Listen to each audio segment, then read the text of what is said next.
Tropic of Cancer, 1934, was Henry Miller's third novel after the never-published Clipped Wings, 1922, and Moloch, or This Gentile World, 1928. Miller referred to it as his Paris book, and it was wildly controversial for its candid depictions of sex.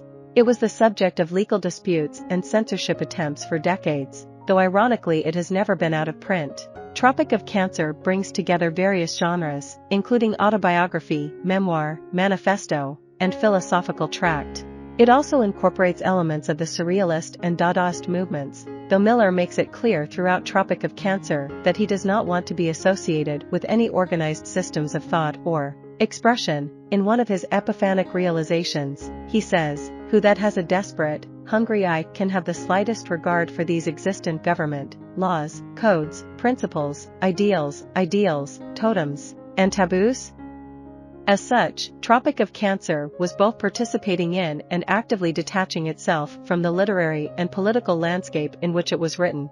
Henry, an American expatriate and aspiring writer, is living in Paris with his friend, Boris. In a stream of consciousness reflection, he describes his authorial aspirations, introduces many of his Parisian acquaintances, and describes some women he has had sex with. He is impoverished and often poor to the point of starvation, but he remains hopeful that he can someday produce meaningful literature. He also remembers his estranged wife, Mona, with a mixture of love and regret. After he and Boris are evicted from the Villa Borghese, Henry relies more frequently on the kindness of others for food and shelter. He lives briefly with a Russian named Serge and an Indian pearl merchant named Nanantati, but these conditions end disastrously. Between rambling philosophical monologues and dreamy fantasies, he spends time with his friends Carl and Van Norden. When Henry finally gets a job as a newspaper proofreader, it does not pay well, but he is happy with his status. Eventually, however, he is laid off and moves in with a new friend, an artist named Kruger. Through Kruger, he meets another artist, Mark Swift, and two Americans, a wealthy diplomat named Fillmore and a sailor named Collins.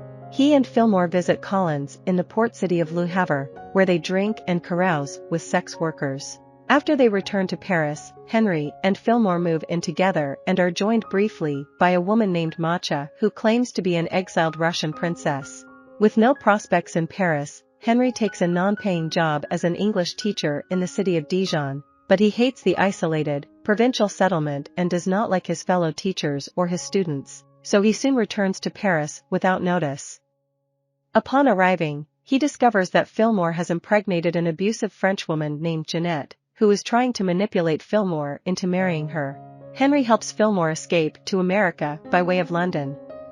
Having kept some of Fillmore's money as a reward for himself, Henry is once again alone in Paris, peacefully contemplating the Seine. I hope you enjoyed this video. Leave a like if you did and be sure to subscribe. Thank you.